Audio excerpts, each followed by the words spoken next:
بسم الله الرحمن الرحيم الحمد لله رب العالمين والصلاة والسلام على سيدنا محمد وعلى آله وصحبه أجمعين.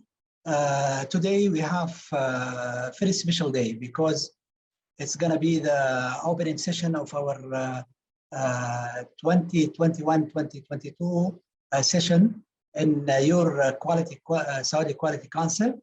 And because also we have very special and distinguished guests, we are very lucky, we are very glad to have him today with us, Mr. Russell Longmuir. He is the CEO of efqm. He's going to talk about what are the key factors that create outstanding organizations in today's world. Before we go and we go in details for Mr. Russell's presentation and his short CV, I'd like just to remind everybody here that for anybody interested to get the certificate of our session today, please kindly just send your full name with the webinar title and a copy of transfer of 50 Saudi Riyal to this bank account, which is shown here in our slide. Actually in our society, we're actually thank you very much for your support for this non-profit organization. And we have been all this time because of your support and because of your help. Another session, another issue I want to just brief about, which is entrepreneurship, which is, the translation. For the translation, please, everybody kindly needs just to go down to the screen of Zoom and select on the interpretation icon, and that will lead you to another window.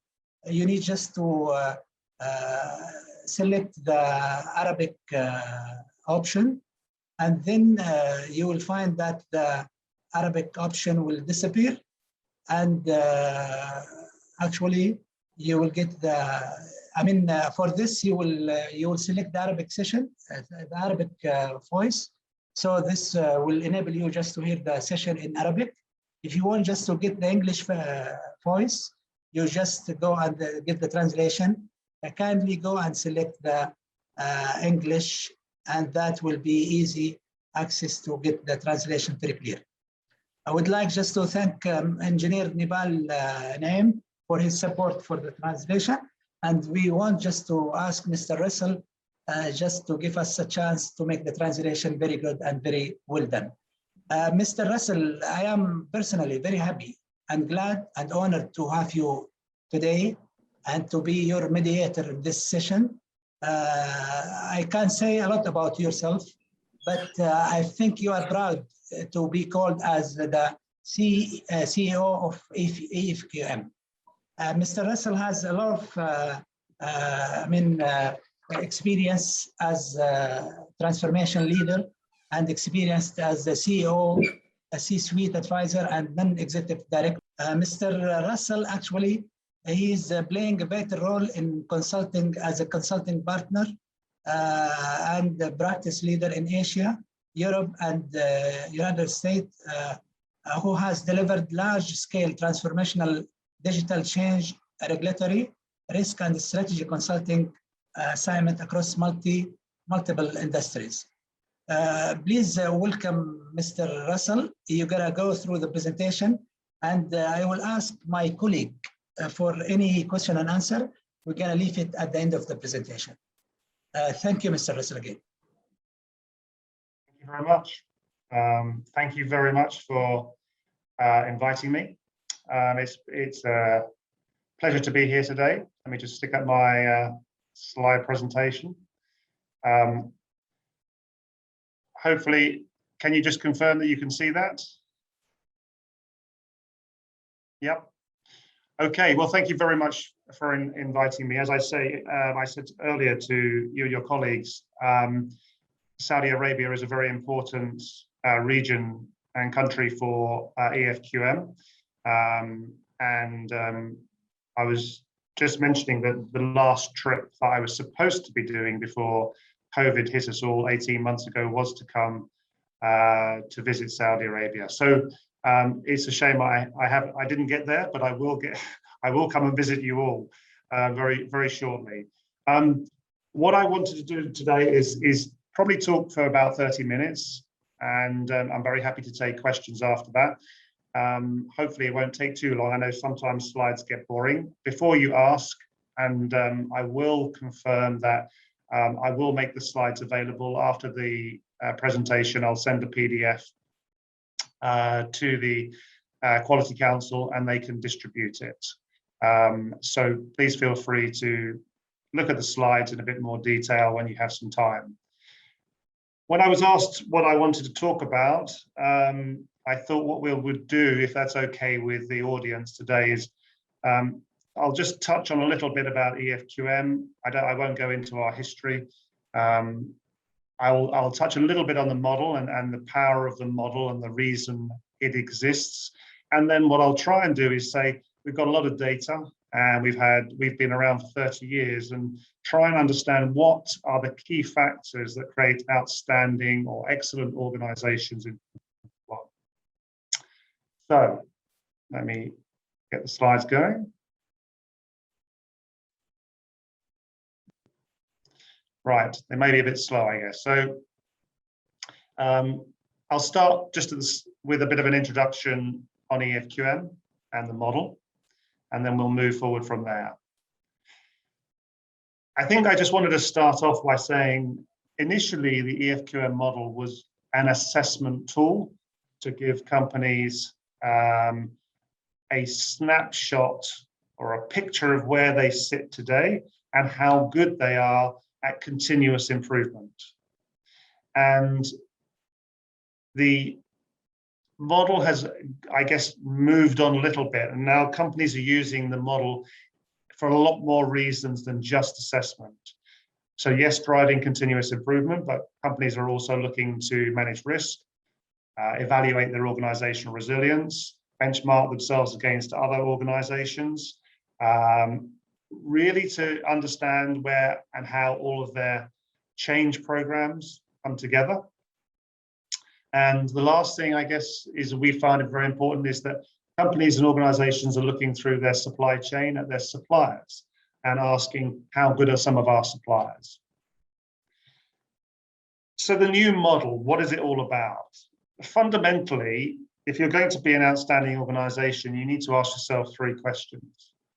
Why do we exist?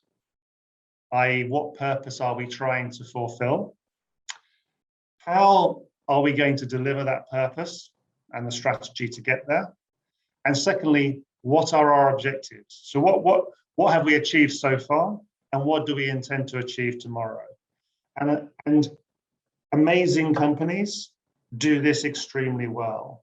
They are very, very clear why they exist and what their purpose is, how they create value, and what results they have and what they're expecting. So I guess about 50,000 organizations have used the efqm model over 30 years. And these are some of the pictures of organizations, images of organizations. And a lot of these are big organizations, your own Saudi Aramco, Siemens, Signify, which is was part of the Philips group, is now a company in its own right, Huawei from China, and Infineon. But there's also a lot of charities that we do, and we have that opportunity in Saudi Arabia, and public sector, and small companies. So 80% of the companies that go through some sort of assessment globally are small, mid-sized companies. So although we at efqm sometimes talk about the world's biggest companies, actually our partners around the world are also delivering our model and how to be excellent and how to be outstanding in local language to smaller companies. Here's some of the companies that we've been working with, or the organizations that we've been working with in Saudi over the last few years. There are many more. These are those that have gone through recognition. You'll see some of the more recent ones, the CITC, Saudi Aramco, the Yamba refinery, but we're doing a lot of work for other parts of Saudi Aramco, and we've beginning some work with Marafiq at the moment as well. and they are trying to accelerate how they get to be able to use the model as a management tool. So not just train 1 or 2 people and take a 3-year journey, but how can they, within 3 months, get to benchmark where their organization is against other companies and decide on how they may want to move forward. You are the first audience that has seen our new front page of our website.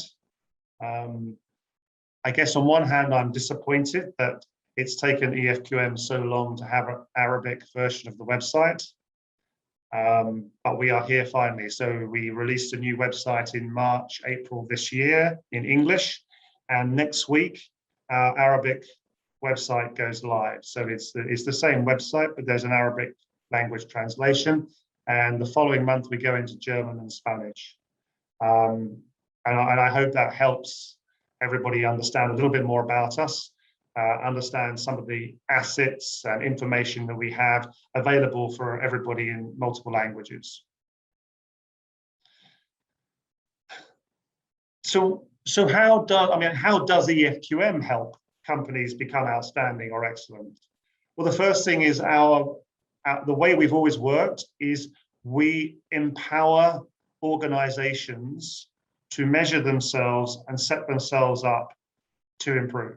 So we train their people. So us and our partners train people, both in-house, online, and self-paced. I'll say a little bit more about that later, to use our model and our tools and radar to enable them to evaluate their organization. Effectively, they don't necessarily need consultants to benchmark where they are. We provide insights, that is, where do you sit today? What type of score? How do you compare against others? What are your opportunities for improvement? And we do this through our technology as well. And lastly, we provide recognition. We provide recognition for individuals who've trained and become certified assessors or certified change leaders on one of our courses, or they've taken our certified foundation course. And we also provide recognition for organizations, those Saudi organizations you saw recently, a couple of slides ago, where we offer recognition with an assessment, a formal assessment, whether it be 2 stars, 3 stars, right up to 7 stars. Everything that we do is underpinned by the UN's Sustainable Development Goals. When the efqm model was set up, we aligned ourselves to the European Charter of Human Rights, the UN Compact, and the UN SDGs is very much part of that. And part of the process is asking companies how well they are doing against some of the key sustainable development goals. Are you taking slavery out of your supply chain? How are you helping the climate? How are you giving back to society? On a wider note, 30 years ago, the efqm was really the first formal model that scored contribution to society as high as any other stakeholder. So our purpose is as an organization is to empower organizations to become better and outstanding. If organizations, charities, third parties, government organizations improve, then society or communities will improve. And if our communities improve, then society will improve.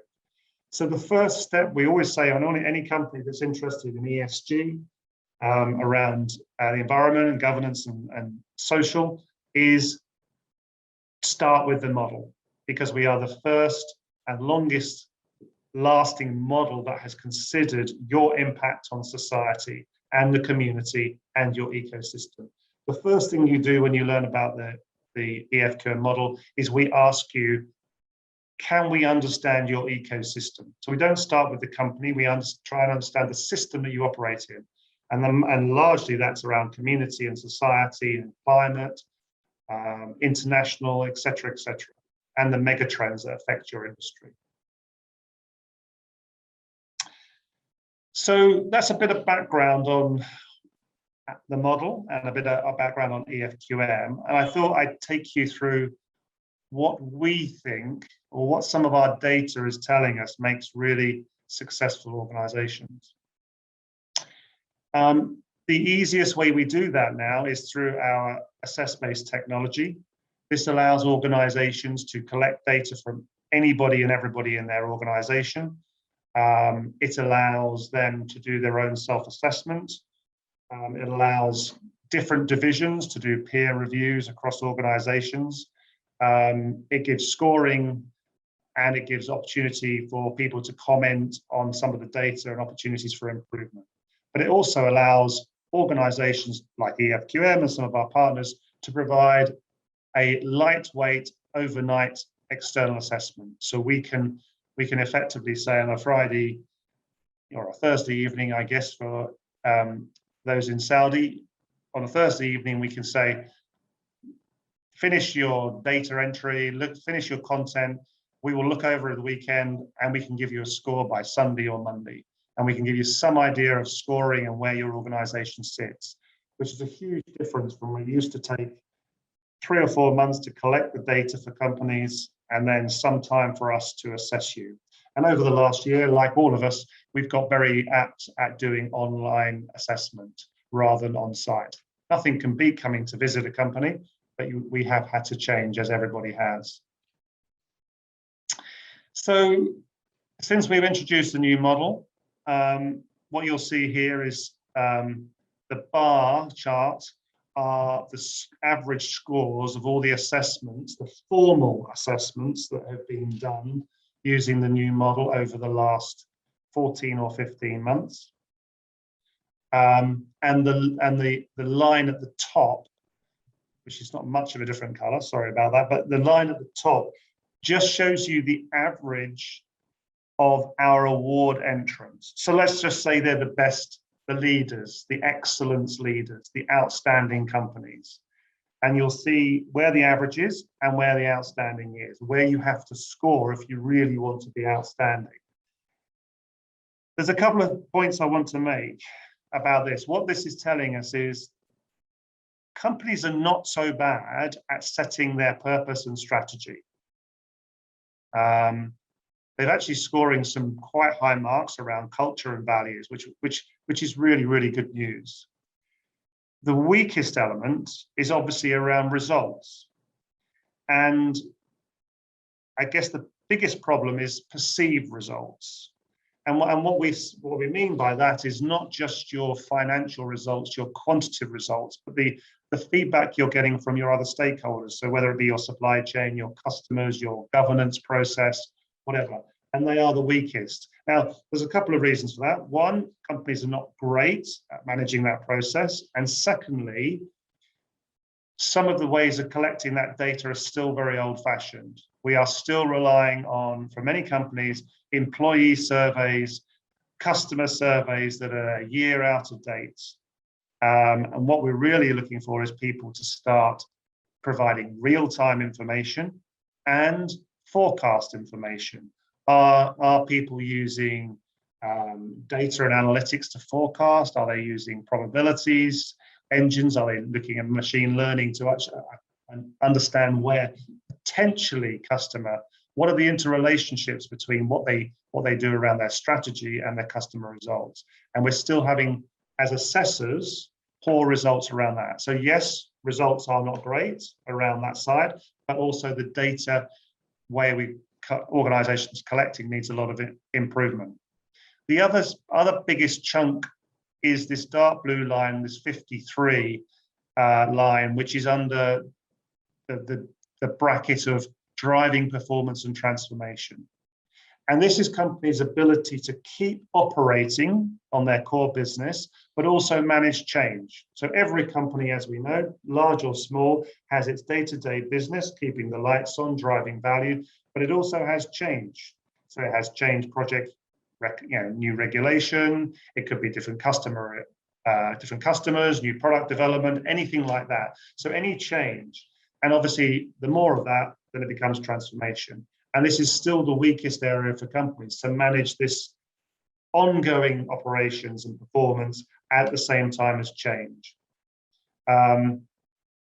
And you'll see again, one of the weakest areas is leveraging information, data, and knowledge. So still, despite all the talk over the last 5 years about data and amounts of data that we have, we're still not using it as effectively as we could do. Another way we look at the data to find out what factors really make a difference for outstanding companies is we have a sentiment engine. Any company that provides an assessment or goes through an assessment will obviously provide all that information on assess base. We run our sentiment engine over everything that they write. And then we look at the sentiment they attach to it, i.e. the emotion they attach to it. Is it positive emotion or is it negative emotion? And what we're really pleased to say is that the highest scoring, i.e. where people have the most positive feeling, is around values and vision, creativity. Purpose is high, but also focus on stakeholders. So this is the people that are actually put it in within organizations that are contributing this data, the way they're writing about it, the enthusiasm and the emotion they're showing is strongest around values and vision. So that's what we believe gets employees in organizations excited when they start talking about their business. If they can talk about creativity and values and vision, focus on their stakeholders and purpose, that's giving them the highest mark. As you'll see, back to my data and my forecasting, the lowest is around prediction and forecasting. And still culture is really low. So although companies are doing well when we assess them around culture, actually what people are telling us is they're less enthused by culture within their organization. So I'll make it easy because there's lots of things that make up great organizations, and I'm sure you're all aware of that. So what I thought I'd do is just compare our two models and say what is a summary of if you were in that elevator and someone asked you what are the 5 things you have to do as an organization to be world leading. Well, our model that was created in 1990 and survived 30 years talked about 5 things: strong people management and performance management systems, high performing leadership teams. It was all about assessment of the leadership team, whether it be the top 10, the top 50, the top 100, the top 1. A laser focus on continuous improvement. And you all are very aware of Lean and Lean Six Sigma and total quality management, and business process engineering was very, very strong in the 80s and 90s, and hence the focus on continuous improvement. The other thing was it was starting to talk about strategic relationships, strategic approach to partnerships and resources. So having a strategy to deal with your suppliers, a strategy to deal with your shareholders. And this was very, very important in the 90s. And the last thing was, and I guess this was a growth with the strategic management thinkers of the 80s and 90s,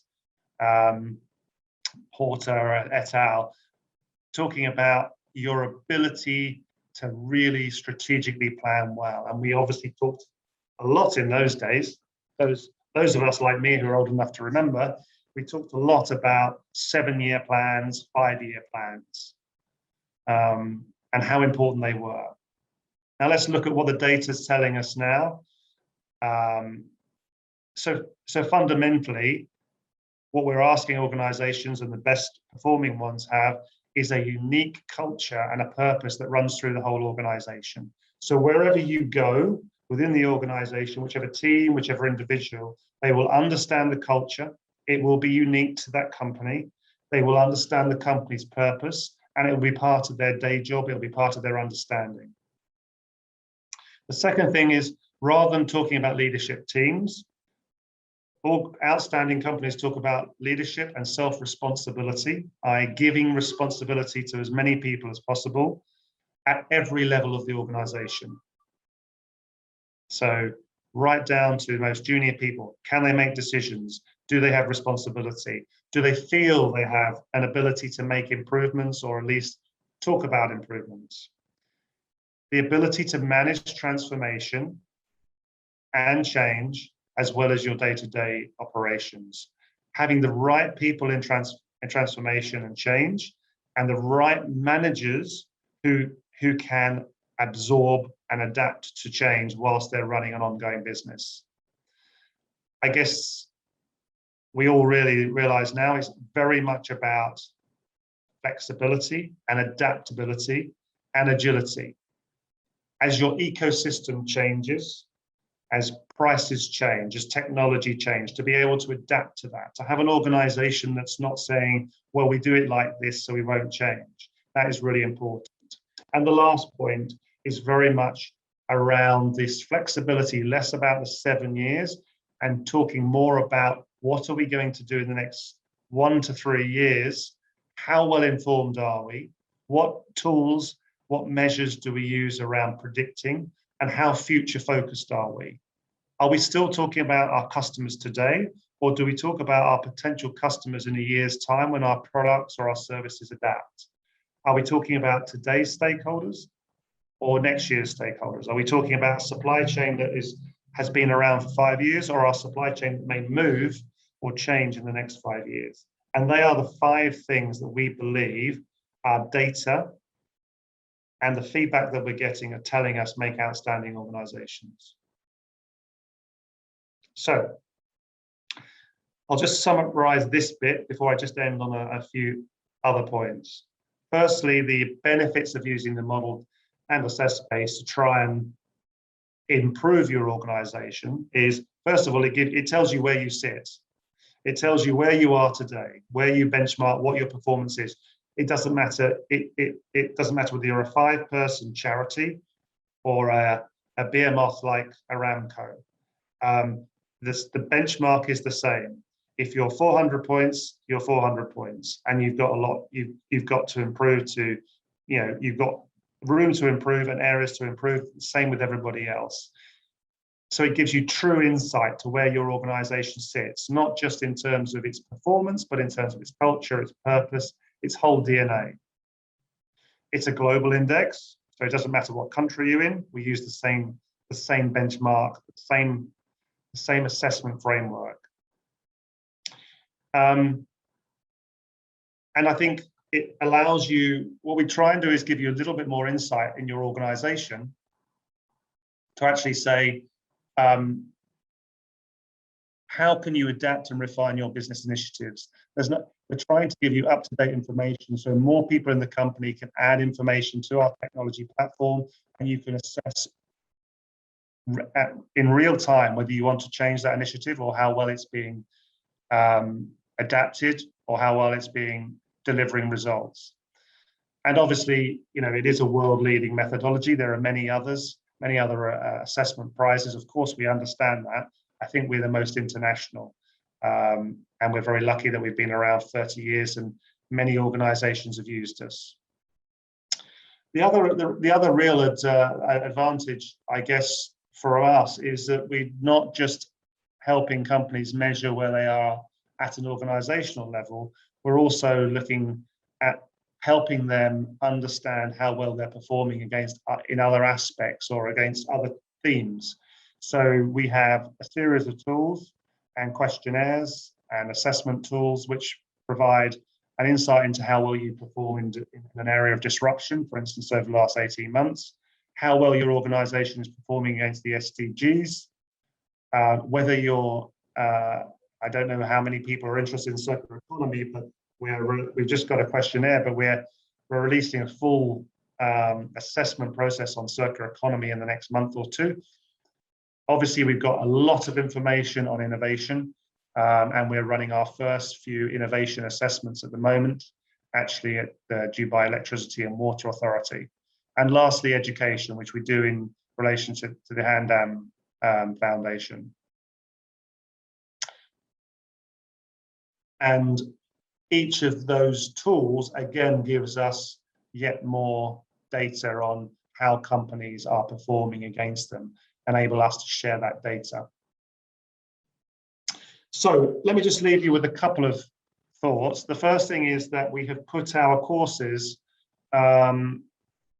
on futurelearn, which is many of you may have heard of futurelearn, and Coursera. Coursera is a US learning platform, and futurelearn is a UK, Southeast Asia, Australian one. So it's almost the same thing. So this allows universities, colleges, organizations to put their training courses on different formats. It's self-paced, and you only pay if you want a certificate. So the courses are effectively free. So if you want to do the EFQM Foundation, for instance, you can do that for free. If you want a certificate, it's only I think it's about £52 or 60 euros. And that also gives you access to the information. And we want to do this because we want to make it available to as many people as possible around the world. And in the 6 weeks that we've launched this course, these courses, we've had 2,500 people take our courses from 100 different countries. So anyone that's interested, please do. And I have to say the innovation course has been outstanding reviewed. I mean, this is an old slide, but I think we've got something like 50 reviews now, and the scores are still 5 out of 5. It really is a phenomenally good course.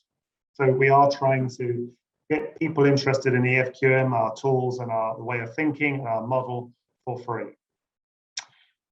And that's really all I've got to say. And I'm very happy to take questions. I'm going to have a glass of water for a second. But I guess that's what we're trying to say, which is after 30 years, we've had a good sense of where organizations really are become outstanding and excellent. And hopefully this gives you a little bit of up-to-date of where the world's leading companies are performing and why they're performing well today. Thank you. Thank you very much, Mr. Russell. Actually, it was very informative, knowledgeable information. And I'd like just again to thank you very much for your contribution to the Society of Saudi Arabian Quality Council. Of course, we have a lot of questions here, and I want just to ask my audience here, just for more questions, please utilize the Q&A box just to drop your question there, and we will take it very carefully with our guest today. Also, I want just to announce something regarding our new website for the Saudi SQC, Saudi Quality Council. Please visit our website, sqc.org.sa, with a new image. We have renovate and renew our website with more informative and easy access. And you'll get there our this year annual program, which has a lot of, combination of activities, starting from our webinar, from our sessions, till our workshop. We want just to remind everybody here that we have the coming Saturday, the 25th of September, we are inviting Dr. Sama for a presentation about the ISO in surface. Let's start, Mr. Russell, our Q&A session by a question which always comes in mind. You know, there are a lot of national awards, like for example here, King Abdulaziz Quality Award, which is well received by the government, well supported by the government. And we have about 5 rounds been accomplished. Can we ask you, Mr. Russell, is there any, what is the linkage between efqm and this national awards? Thank you. Well, there is a global excellence council, and it represents, I think, about 45 national awards around the world. So there are many of them. I guess there are lots of national awards, so within country, and we work with most of them. Some use our model 100%, and others, basically we have very similar outlooks, but theirs is a national model. I guess the only difference for EFQM is we're providing I guess the method and the intellectual property for a number of different national models. So the German one, for instance, the British model, the British Quality Foundation, etc. But we work very closely. You know, when I'm in Dubai, I meet the GGEP. We work with SKEA in Abu Dhabi, as you know, they use our model. Jordan, you know, so many countries around the world. And a lot of our assessors assess for multiple national awards. So, you know, many of our assessors based in Dubai, they're part of the King Abdullah Aziz as well. So they're assessors. So I think it's whatever's right for organizations. I guess we've moved away a little bit from annual awards. We have our own awards, which are companies from all over the world that want to maybe have done their national award and want to go on an international. But we're very much focusing also on giving companies ongoing, the model is there for as an ongoing management tool. Good. Just for maybe a common inquiry about, is there any fees for the companies just to pay to get, to apply for the efqm certificate? Yes, so if you do so you can do it on your own. So you can use our assess base, you can use our training, you can use it that's free. If you want an external team to come in and assess you, yes, it's dependent on size of company, and I think they range from, you know, we do very small charities and small companies for around, you know, 3,000 to 6,000 euros, up to some big companies, 30,000 to 40,000 euros. It depends how big the company is, how extensive the assessment is. But that's for a formal assessment. So that's when we actually bring a team on site or off site, but bring a formal team. efqm itself can do, as I say, overnight assessment or 48-hour turnaround, which gives an idea of where you might be. And we do that for a very low cost. Good. You know, Mr. Russell, the new version of efqm was distinguished by the ecosystem.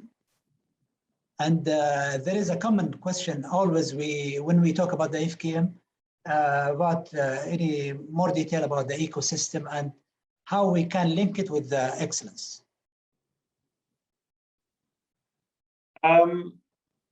Well, I guess this is my personal opinion, so I won't talk about it from, I just saw Mohammed Shatawi put up his hand, but he probably knows more about it from an assessment point of view. The way we talk about the ecosystem is, what we try and understand is that without understanding your ecosystem, the world that you live in, it's very difficult to be an outstanding company. If you don't understand the pressures that are in your industry, your country, your geography, the demographics, if you don't understand your suppliers, new suppliers, regulation, you will never be prepared to be outstanding. You can carry on, but you may well be overtaken by companies that are very much attuned. And you know, at the end of the day, we're such an interconnected world. You know, I'm here in London speaking for a Belgium-based organization to a group of individuals from all over Saudi Arabia and those who've worked other places in the Middle East. We're all interconnected. We're all talking the same language.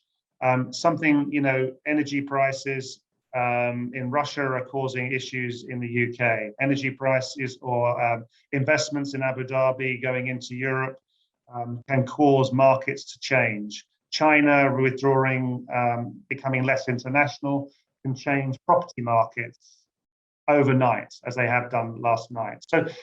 So you know, without understanding your ecosystem, it's very hard to have foresight and future vision. Good, thank you. One question actually from different angles. I get a lot of inputs from different people talking about if I am in my startup of doing, take care of the excellence journey in the company. Where to start? ISO or some of the quality initiative or efqm or some of the national awards. So where we can start? Well, I would always say that the first place you should start is with the efqm model and just understand the model, because if you actually look at the model and the 135 areas we talk about, if you follow some of them, you will be able to build a company. You can't build a company by using ISO. You can obviously improve your process or improve product or whatever. That's absolutely part of the same delivering of great outcomes. But in terms of you today saying, where would I start? How could I make the biggest improvement to my organization? It would be just to look at the model and right at the highest level. And remember, the model has two elements to it. One, which is, if you do these things well, your company will thrive. But it's also saying, if you do these things well and continuously improve them, you will continue to thrive. And it's those two aspects, the radar aspect, which is that EDCA, continuous improvement, and also the outcomes, which is, an outstanding company does this, an outstanding company does that. And I give the brochure to anybody that's starting a company, going through a merger, not sure what's missing in their business, because it's just a guidance to how you can go forward. A colleague asking here about, you've been talking about the big challenges that organization face on 90s compared with the 20s. So he's saying, what is, how we can avoid these challenges, on ground. Say what again? So how can we avoid the challenges of? Yeah, on ground, how we can avoid them. Which challenge? Sorry, I didn't catch. Which challenges? Let's capture the human side of quality, human side of the leadership, one of the biggest challenges. How we can, well, it's really interesting that 50 years ago, the command and control form of management was very popular, which is you give people very narrow tasks and you make them do it well, and you check that they're doing it well, and you check again, and you improve it, and you improve it. And in most organizations now, we understand that that's probably not always the best thing. Sometimes you have to follow quality or health and safety guidelines, but to allow people to adapt and to understand the person who understands the process better is the person who best is the person doing it. And to allow that person the ability to discuss, share, improve, make suggestions, that's what we call self-responsibility and leadership at every level.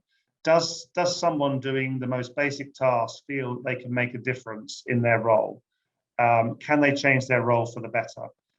And I think that's the number one thing that we're finding, is that companies and organizations that can allow the individual or groups or teams to be more influential over the area they control will be more successful.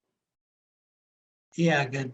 Here a question about the new version of the efqm.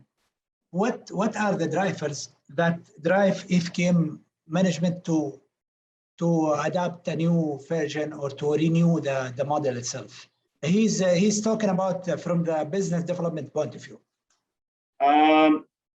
Well, the reason we changed the model is because when I came to efqm, I knew that modern organizations, it was a really good model, but it wasn't necessarily stretching organizations.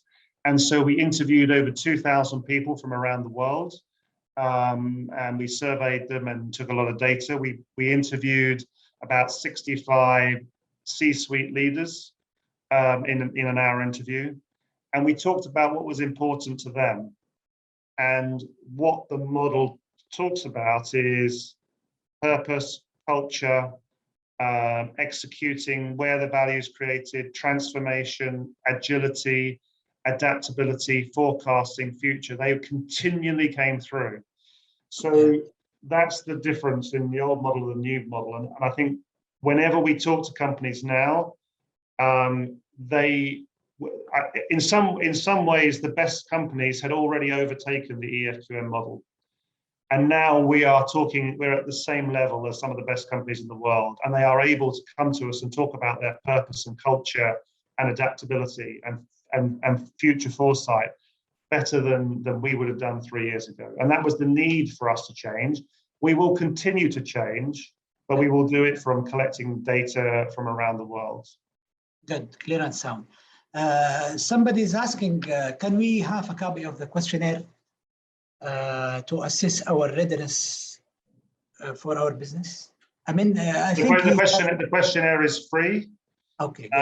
Both the model questionnaire, the disruption, the UN SDG, circular economy. The address is on the last slide, I think it was.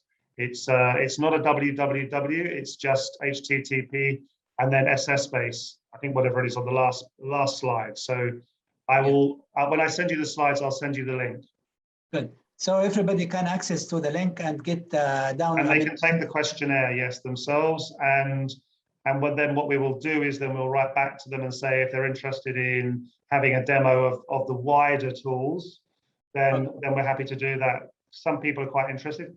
If an organization wants to do it multiple times, you do have to buy the SS-based license, or just do it yourself manually, like take the questionnaire and spread it around the organization.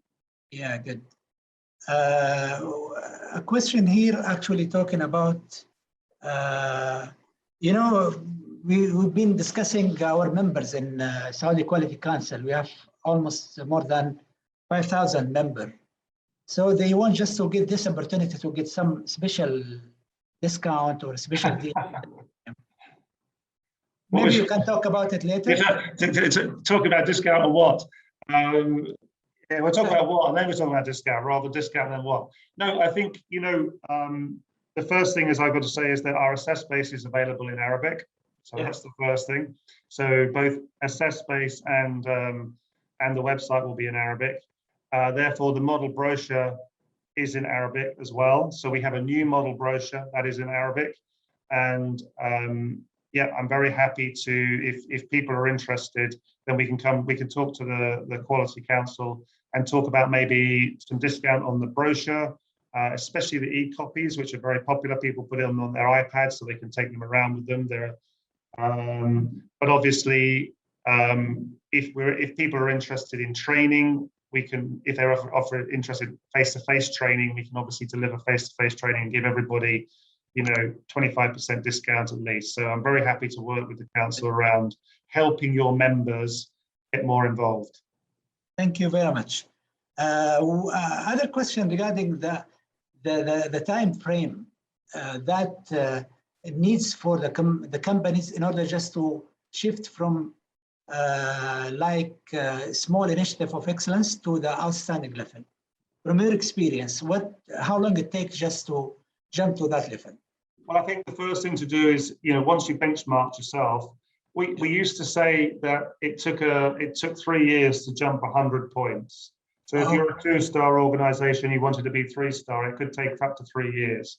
I think now we feel that that's just, companies move much quicker than that nowadays. And companies are much quicker to get the feedback and implement it. We are working with companies at the moment who have never used the efqm model. We are training them, running some workshops, and within 2 months, they are scoring themselves, assessing themselves, coming up with opportunities for improvement and putting those in place. So you can find that companies are improving by almost 50 points a year, which is a big step, both small and large. And obviously small companies can improve very, very quickly. But yes, so we're finding the companies are much more agile now. Is there any research we can refer to in this? We can share it in our website later stage? It's difficult to research because people don't we haven't had the model more than 18 months, so not many people would have gone through 2 iterations or 3 iterations. But the case study that we have on our website is Signify, which used to be Philips Lighting Group, which is now a separate company globally. It has 20 international businesses, and each international business has its own assess-based license and team of people and they benchmarked themselves, and they found that by working with each division, so a person from each division goes around to the next division and helps, they're accelerating their all their businesses. And they believe that within 3 years, every single one of their divisions, wherever they start at 200, 300, 400, will be over 500 points. So that's the sort of anecdotal feedback I can give. But we're very happy to talk to individual companies. It's easier to do it individually rather than any research. Good. We have a couple of questions, and then we're going to close the session. One of them talking about you know, some people, they get the old certificate of 2013. Yep. And they want just to be upgradable to the new version of efqm. Yep. So what is the process? Any fees arrangement? Yeah, you have to go through a new assessment because it's a whole new assessment. So yeah, it's the same as if you were redoing even if you were doing 2013, you'd still need a new assessment. We do very quick. We can help people through the transition very quickly now. The general feedback that we've got is that if you've already using 2013 model, you're already 65% there. So that 35% we can convert you very quickly. Okay. Mr. Walid, just in order to give my last question, can you please kindly share the survey for the audience so we can utilize the time? Thank you. Mr. Russell, I want just to elaborate on this question because it's very important and means a lot to our people in Saudi Arabia. What is Mr. Russell advice to quality managers in Saudi Arabia in order just to achieve the excellence and the transformation that we are all looking for? What are the key elements? This is my view only, and so forgive me if I'm wrong, but I think it's a very exciting time in the kingdom at the moment. I think with the 2030 vision as a country, I think you've got one of the youngest populations in the world. I think there is a real hunger to improve and transform both the institutions, government institutions, and companies. I think, therefore, there is a fantastic momentum for people to make change. And I would embrace that change. And there will be some winners and losers. And nearly every, you know, the companies that tend to create value ongoing are the ones that are first movers. And I would, for everybody, I wouldn't hold back and say, should we look at improving our company? I would say, get a quick assessment done, find out where the biggest change you can make is, the small changes, the big changes, get them done quickly. Getting change done quickly, and then assessing it, that's the key thing. And then assessing it and realigning it is so much better than planning. We cannot still do those projects where we spend six months doing an RFP, 6 months planning the project, and then start designing and then delivering. We've got to do it in a lot more agile way. And that's one piece of advice I would give everybody from around the world, which is people that are making a big difference in business and in quality are those that are really making quick change. And that's the one thing I would focus on. Thank you very much. Actually, indeed, we all in Saudi Quality Council take this opportunity to thank you for your informative input here. And we are actually looking in SQC to build a sustainable relationship in the future with you personally, as well as with the efqm. Yeah. Before we close, Mr. Russell, I want just to remind everybody here that we're gonna have a discount because, you know, one of our session actually in the SQC is to make to publish a lot of books. So we have وليد لو تعرض بس السلايد حق التخفيض. We have a special discount for our members to By the way, you can find it in the website, actually. Yeah, here we have about 30% because after tomorrow, we're going to celebrate our 91st National Day in Saudi Arabia. So on this occasion, we congratulate for everybody. And we are giving from the SQC side special discount for our publications, which is 30%, which will be last for 30th of September. Can we go to the slide before? Sorry, Walid. Also, we have another, yeah, here we're talking about, we have quality award, quality manager award. We have actually, we're seeking for, funding support. And you can find this in our website. As you know, we in Saudi Quality Council, as a non-profit organization, we depend on all, support from corporate-wise and from the individuals. By this, we came to the end of our session. Thank you again, Mr. Russell. Thank you for inviting me. Thank you. And this is the, the poll, for the survey. Please, if you have time, everybody needs just to fill it before you leave. And thank you again. Thank you. Thank you.